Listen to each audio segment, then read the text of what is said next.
Good morning বন্ধুরা, আমি পারমিতা আবার একটা নতুন ব্লগ নিয়ে হাজির হয়ে গেছি সকাল সকাল। এখন বাজে 6:45 মতো। প্রতিদিনই সকালবেলায় অ্যালার্মটা অফ করে ভাবি যে একটু ঘুমোই, 5-7 মিনিট পর উঠবো তাই ভাবি। কিন্তু আবার সঙ্গে সঙ্গে মনে হয় যে আমি যদি দেরিতে উঠি তাহলে ধরো সব কিছু দেরি দেরি হয়ে যাবে, অদীপ্তকে হয়তো স্কুলেও ঠিক টাইমে পৌঁছে দিতে পারবো না। সেই জন্য আবার সঙ্গে সঙ্গেই উঠে পড়ি। আর আমি নয়, আমার মতো সব গৃহিণীদেরই আশা করি একই অবস্থা।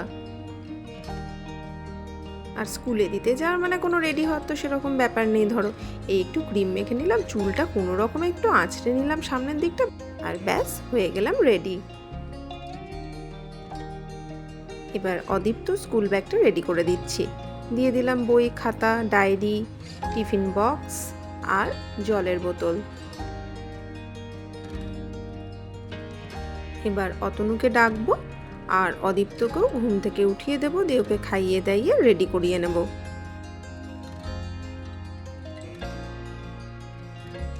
একদিক দিয়ে কিন্তু অদীপ্ত খুব ভালো ছেলে। ও কিন্তু সকালবেলায় ঘুম থেকে উঠে কোনো কান্নাকাটি করে না, বা বলে না যে স্কুল যাব না বা ঘুম পেয়েছে, এরকম কোনো কিন্তু বাহানাও করে না। বরং ও স্কুলে যেতে খুব পছন্দই করে। স্কুলে না নিয়ে গেলেই কান্নাকাটি জুড়ে দেয়, জানো না, সকালবেলায় উঠে আমাকে কেন স্কুলে নিয়ে যাওনি, আমি স্কুলে যাব, এখনই নিয়ে চলো, এই সমস্ত আর কি। তাই এই দিক দিয়ে কিন্তু আমি খুব লাকি। অদীপ্তকে স্কুলে দিয়ে চলে এসেছি। এবার প্রথম কাজই হলো বিছানাটাকে একটু পরিষ্কার করে নেওয়া। আর অদীপ্ত যেহেতু এখনো অনেকটাই ছোট, সেই জন্য ওর চারিপাশে ধরো এখনো আমাকে বালিশ দিয়ে রাখতে হয়। মনে হয় যেন যে ও হয়তো ওই দিকে চলে যাবে, লেগে যাবে বা পড়ে যাবে। হয় না সেটা, তাও যেন মনে হয় যে থাক, কয়েকটা বালিশ দিয়েই রাখি, এরকম আর কি। এখন বাজে 7:15 মতো। এখনো অনেক টাইম আছে ধরো, সেই জন্য ভাবলাম ঘরদোরগুলো একটু পরিষ্কার করে নিই। প্রতিদিনই ধরো কিছু না কিছু পরিষ্কার করতেই আছি, তাও যেন মনে হয় আজকে এটা নোংরা হয়ে গেছে, কালকে ওটা নোংরা হয়ে গেছে, এটা পরিষ্কার করা হলো না, ওটা পরিষ্কার করা হলো না। তাই প্রথমে আলমারিটা দিয়ে শুরু করলাম। আর কি বলতো, রাস্তার ধারে বাড়ি হওয়ার এই একটা সমস্যা, এত ধুলো হয়, মানে প্রতিদিনই প্রায় পরিষ্কার করি বা হয়তো একদিন অন্তর অন্তর পরিষ্কার করি, তাও এত ধুলো জমে মনে হয় যেন 10-12 দিন পরিষ্কার করিনি। আর ড্রেসিং টেবিলটা দেখে তো তোমরা বুঝতেই পারছো যে এটা আর আমার ড্রেসিং টেবিল নয়, এটা এখন অদীপ্তর খেলার জায়গা। সমস্তটা দেখো ওর খেলনাতেই ভর্তি। আমার কিন্তু সেরকম কোনো জিনিস নেই বললেই চলে। কি বলতো, আগে জিনিসগুলো রাখতাম তো কি করতো, এদিক ওদিক ফেলে দিত বা হয়তো কোথাও ঢুকিয়ে রেখে দিত, খুঁজে পেতাম না তখন। তাই জন্য ভেবেছি যে থাক বাবা, আমার জিনিস রাখার দরকার নেই, ওরই খেলনাগুলো থাকুক, আমার জিনিসগুলোকে আমি ভেতরে ঢুকিয়ে রাখি। সেই জন্য আর ওর খেলনা মানে তো বুঝতেই পারছো কত রকমের যে খেলনা, হাজারো রকমের খেলনা, ছোট বড় মেজো সেজো সব রকম মিলিয়ে গুছিয়ে রাখা। আর ড্রেসিং টেবিলের সামনে যেহেতু ও খেলা করতে খুব পছন্দ করে, সেই জন্য এই জায়গাটা সবসময় চেষ্টা করি প্রতিদিনই একবার করে অন্তত পরিষ্কার করার। আর দেখতেই তো পাচ্ছ যে জানলার ধারেই একদম ড্রেসিং টেবিলটা, সেই জন্য প্রচণ্ড ধুলোও হয়। ভাবলাম ড্রেসিং টেবিলটাকে অদীপ্তর খেলার জিনিসগুলোকে দিয়েই একটু সাজিয়ে রাখি, তাহলে ও এসে দেখে বেশ এই পশু টশুগুলোকে সাজানো আছে দেখে খুব খুশি হবে। এবারে একটু টেবিলটাকে পরিষ্কার করে নিচ্ছি। টেবিলটা তো এত জিনিসপত্র হয়েছে, ওষুধপত্র, তারপরে তোমার ঘড়ি, সেট টপ বক্স। কি বলতো, ওষুধগুলোকে মনে হয় যেন সবসময় হাতের কাছে রাখতে, মনে হয় যেন চট করে যাতে দরকার হলেই সঙ্গে সঙ্গে নিয়ে নিতে পারি। সেই জন্য কি বলতো, অন্য জায়গায় কোথাও রাখতে আমার ইচ্ছে করে না, কোনো ড্রয়ারে বলো বা কোথাও উপরে উঠিয়ে রাখা বলো, তাহলে কি একটু সময় লাগে। তাই মনে হয় মানে যত তাড়াতাড়ি আর কি ওষুধটা পাওয়া যায়, মানে ধরো অদীপ্তরই সব ওষুধ বেশিরভাগই, তো তো সেই জন্য আমি চেষ্টা করি সবসময় হাতের কাছেই রাখার, আর সেই জন্য ধরো প্রতিদিনই প্রায় পরিষ্কারও করে রাখতে হয়। দেখলাম পরিষ্কার করতে করতে বেশ অনেকটা বেজে গেছে, তাই তাড়াহুড়ো করে এসে ভাতটাকে চাপিয়ে দিলাম। যেহেতু অতনু ধরো ভাত খেয়ে ডিউটিতে বেরোবে, আর অদীপ্তও এসে সঙ্গে সঙ্গেই প্রায় ভাত খায়, ওর খিদে পেয়ে যায়। এত স্কুলে খেলাধুলা হয় যে ওর মানে খুব খিদে পেয়ে যায়, এসে বেশিক্ষণ আর অপেক্ষা করতে পারে না। এবার টিভিটাকে একটু শুকনো রুমাল দিয়ে মুছে দিচ্ছি। যেহেতু খুব বেশি ধুলো পড়েনি, সেই জন্য সমস্ত জিনিসগুলোকেই না আমি শুকনো রুমাল দিয়ে মুছে দিচ্ছি। আবার কি বলতো, কখনো কখনো আমি একটু ভেজা কাপড় দিয়ে মুছে তারপরে শুকনো জিনিস দিয়ে মুছে দিই।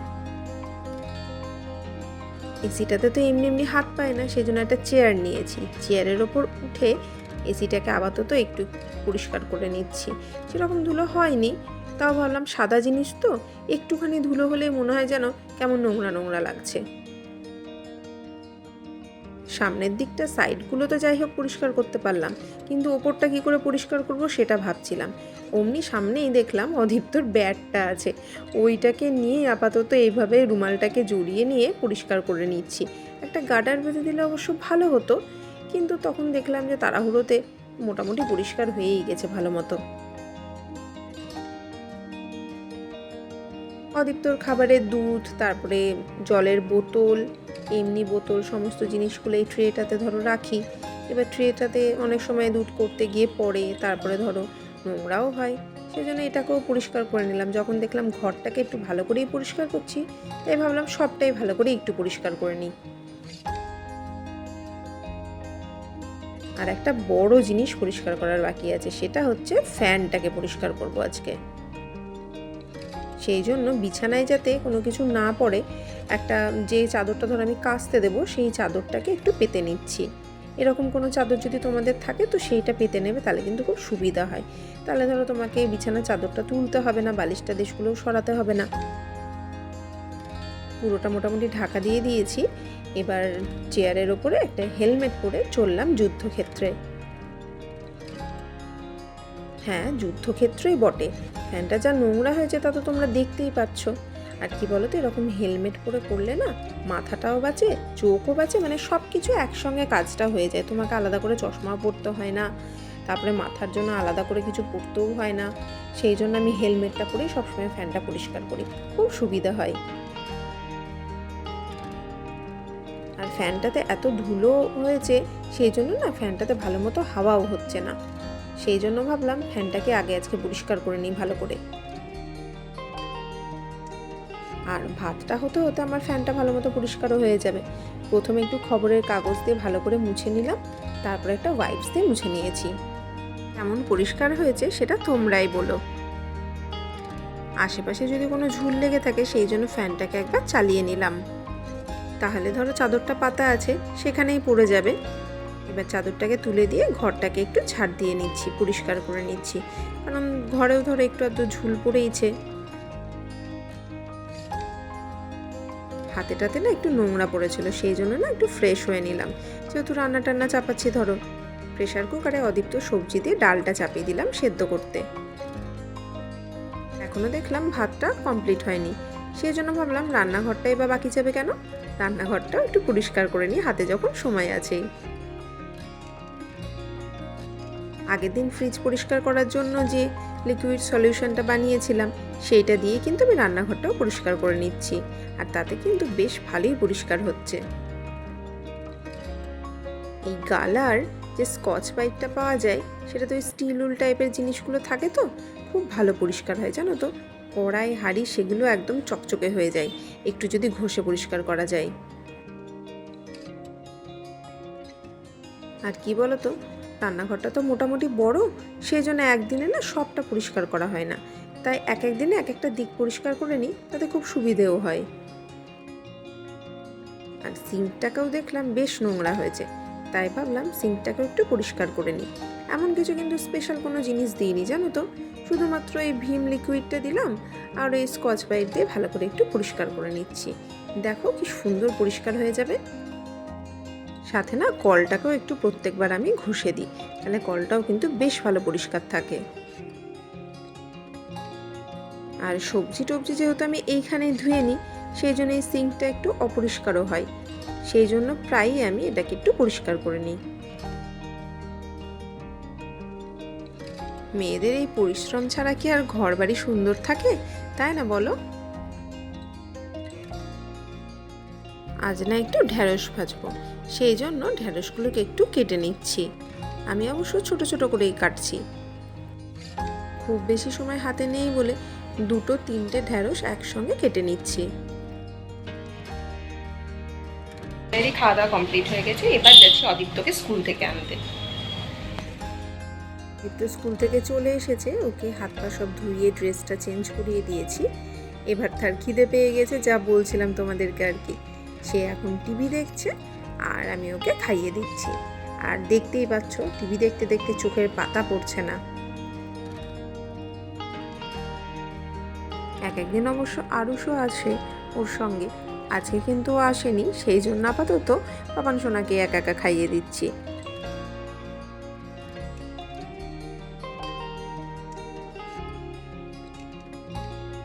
কি বলতো, ওকে খাইয়ে দিতে পারলে না, মানে ওর পেট ভর্তি থাকলে মানে আমরা সবাই নিশ্চিন্তই আর কি।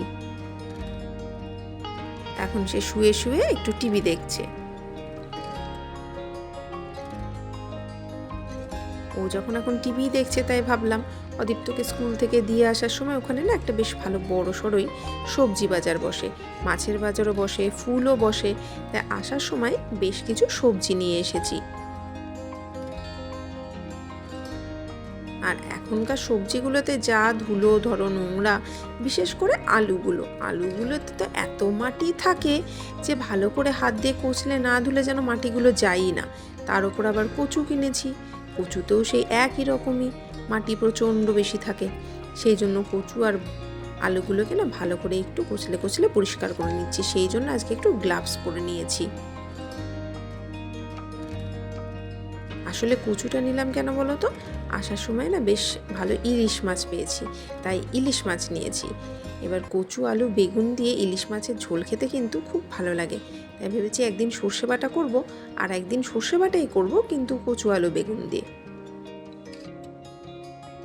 ধনে পাতাগুলোকে না এরকমভাবে আলাদা করে নিয়েছি, মানে গোড়ার দিকটাকে কেটে বাদ দিয়ে দিয়েছি। ভালো যে ধনে পাতাগুলো সেগুলোকে একদম আলাদা করে নিয়েছি। এবার সেগুলোকে ভালো করে ধুয়ে নিলাম। এরকম একটা পুরনো বালিশের কভার, যেটা আমি এই কাজে ইউজ করি, বা কোনো টাওয়ালেও তোমরা এভাবে রেখে দিতে পারো। দিয়ে একটু জলটাকে সোক করে নিচ্ছি, দিয়ে ওটাকে শুকিয়ে নেব ভালো মতো। তারপরে জলটা পুরোপুরি সোক হয়ে গেলে আমি আলাদা করে এটা রেখে দেবো, যাতে অনেক দিন পর্যন্ত খুব ভালো থাকে। অনেকক্ষণ টিভি দেখা হলো, বেশ কিছুক্ষণ খেলাও হলো, জলও খাওয়া হয়ে গেছে, তাই ভাবলাম এবার একটু অদিত্যকে পড়তে বসাই। এই টাইমটাতে ওকে প্রতিদিনই মানে যতটা পারি আর কি, অল্প কিছুক্ষণ সময়ের জন্য হলেও আমি ওকে একটু পড়তে বসাই। আর স্কুলে যে হোমওয়ার্কগুলো দিয়েছে সেইগুলো করতে তো খুব ভালোবাসে, কারণ হোমওয়ার্কগুলো তো ধরো একদম অন্য ধরনের, হয় রং করতে দেয়, না হলে হয়তো একটা ফুল এঁকে দিয়েছে পুঁতি বসাতে দেয়, বা হয়তো তোমার চুমকি বসাতে দেয়। তো এইগুলো অদীপ্তর তো খুব পছন্দের কাজ, সেই জন্য এগুলো করতেও খুব পছন্দও করে। মানে একবারও না করে না যে না আমি এখন করব না, বা এরকম কিছু কোনোদিনও বলে না।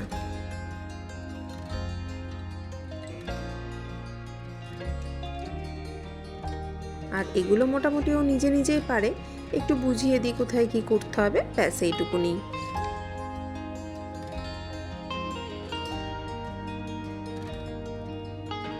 এবারে একটু বাড়ির হোমওয়ার্কগুলোকে করতে দিলাম।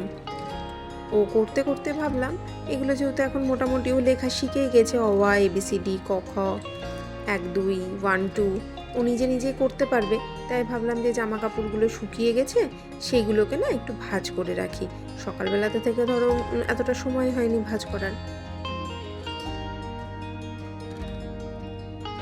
এই ছোট শিশু থাকলে কত যে কাজ থাকে তার কোনো ঠিক ঠিকানা নেই। আর ধরো বাড়িতে তো আমি একাই, অতনু তো ডিউটি বেরিয়ে গেছে। আমার পুজোটা কমপ্লিট হয়ে গেছে, শুধুমাত্র সর্ষে ইলিশটা করতে বাকি আছে, তাই ভাবলাম এবার সর্ষে ইলিশটা করে নেবো, যেহেতু ওটাতে বেশি সময় লাগবে না, খুব তাড়াতাড়ি হয়ে যায়। সেই জন্য ভাবলাম স্নান টান করে তারপরেই করি। খুব গরম, বাপরে থাকা যাচ্ছে না, এত গরম লাগছে। আর তোমার অদীপ্তর মাছের ঝোল তো অনেকক্ষণ আগেই করা হয়ে গেছে, শুধু ভাতটা চাপাবো একদিকে আর একদিকে সর্ষে ইলিশটা করে নেবো, তাহলেই কমপ্লিট। ধনেপাতাগুলো ভালো মন্দ শুকিয়ে গেছে। এরকম একটা টিফিন কোটো নিয়ে নিয়েছি প্লাস্টিকেরই, নিচে একটা টিস্যু পেপার দিয়ে দিয়েছি, দিয়ে ধনেপাতাগুলো রেখে দিচ্ছি আর ওপরেও একটা টিস্যু পেপার দিয়ে দেবো, দিয়ে আমি ফ্রিজে রেখে দেবো ধনেপাতাটা। এইভাবে শাক পাতা এই সমস্ত জিনিসগুলো রাখলে না খুব ভালো থাকে জানো তো। এখন শুধু রান্নার বাকি সর্ষে ইলিশটা, আর সর্ষে ইলিশে কিন্তু একটু ঝাল না দিলে কিন্তু ভালোই লাগে না, আর সেটা কিন্তু টাটকা কাঁচা লঙ্কা দিলে আরও বেশি টেস্টি হয়। সেই জন্য আজকে রান্না কাঁচা লঙ্কা বেশ কয়েকটা নিয়ে নিলাম। অন্যান্য মাছের তুলনায় তেলটা একটু বেশিই দিই, আর দিয়ে দিচ্ছি তেলে কালো জিরে।